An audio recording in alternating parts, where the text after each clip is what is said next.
അദ്ദേഹത്തിൻ്റെ 91 ബഡ്ജറ്റ് പ്രസംഗം ഒരുപക്ഷെ ഞാൻ ഏറ്റവും കൂടുതൽ വായിച്ചിട്ടുള്ള പ്രസംഗങ്ങളിലൊന്ന് അതാണ്.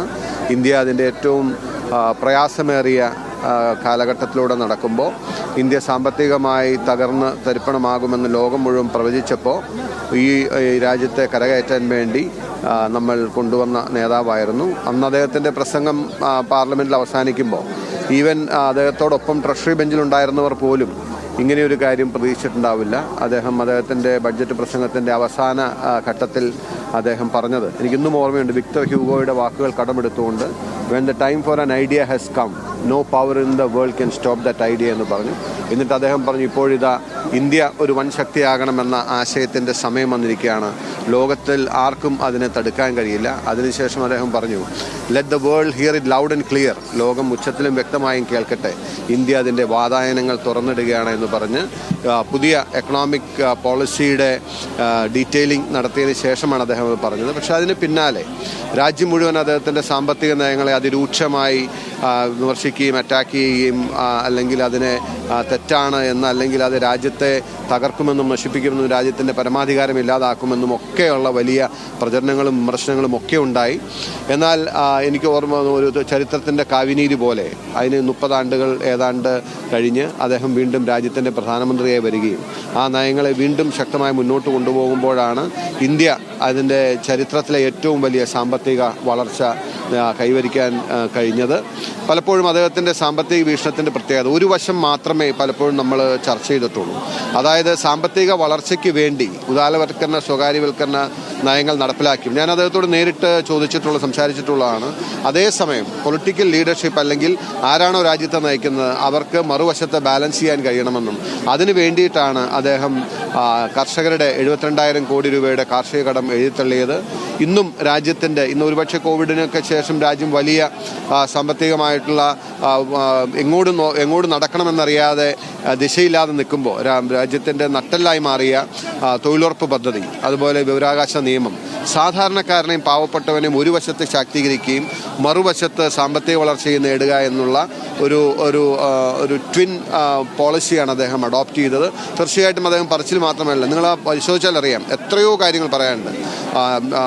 ദേശീയ വിദ്യാഭ്യാസ നയം, നാഷണൽ എഡ്യൂക്കേഷൻ പോളിസി, NRHM എന്ന് തുടങ്ങി എല്ലാ മേഖലകളും ഗ്രാമീണ മേഖലയെ ശക്തിപ്പെടുത്താൻ കഴിയുന്ന നിലയിലേക്കുള്ള ഒരു വശത്തുകൂടിയുള്ള നയങ്ങൾ, മറുവശത്ത് സാമ്പത്തിക വളർച്ചയില്ലാതെ ഇതൊന്നും സാധ്യമാകില്ല എന്നൊരു യാഥാർത്ഥ്യം അദ്ദേഹത്തിനുണ്ടായിരുന്നു. സാമ്പത്തിക വളർച്ചയിൽ കോൺസെൻട്രേറ്റ് ചെയ്ത ഇന്ത്യ രാജ്യം ഇന്ന് എന്തായിരിക്കുന്നു, നവഭാരത ശില്പി എന്ന് നിസ്സംശയം പറയാൻ കഴിയുന്ന നേതാവാണ് ഡോക്ടർ മൻമോഹൻ സിംഗ്.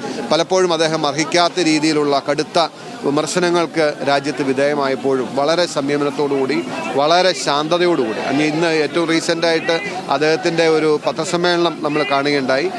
ധാരാളം പത്രക്കാർ എല്ലാവരും അദ്ദേഹത്തെ കുറ്റപ്പെടുത്തിക്കൊണ്ടോ വിമർശിച്ചുകൊണ്ടോ ചോദ്യങ്ങൾ ഉന്നയിച്ചപ്പോഴും എത്ര സൗമ്യമായിട്ടാണ്, എത്ര ശാന്തമായിട്ടാണ് 10 വർഷം ഇന്ത്യയുടെ പ്രധാനമന്ത്രിയായിരുന്ന ഡോക്ടർ മൻമോഹൻ സിംഗിൻ്റെ മുഖത്തോ ശരീരഭാഷയിലോ ഒരിക്കലും ധിക്കാരത്തിൻ്റെയോ ധാർഷ്ട്യത്തിൻ്റെയോ ഒരു നിഴലാട്ടം പോലും നമ്മൾ കണ്ടിട്ടില്ല.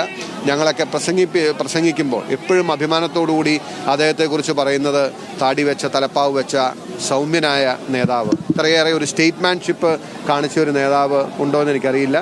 10 വർഷക്കാലം ഇന്ത്യയെ ഭരിച്ചു. ഒന്നാം UPA സർക്കാർ അതിൻ്റെ അവസാന കാലത്തേക്ക് എത്തിയപ്പോഴാണ് തൊഴിലുറപ്പ് പദ്ധതിയും കാർഷിക കടം എഴുത്തള്ളലുമൊക്കെയായി ഗ്രാമങ്ങളിൽ കോൺഗ്രസ്സിന് വലിയ മുന്നേറ്റമുണ്ടാക്കാൻ സാധിച്ച് രണ്ടാം UPA സർക്കാർ അധികാരത്തിൽ വന്നത്.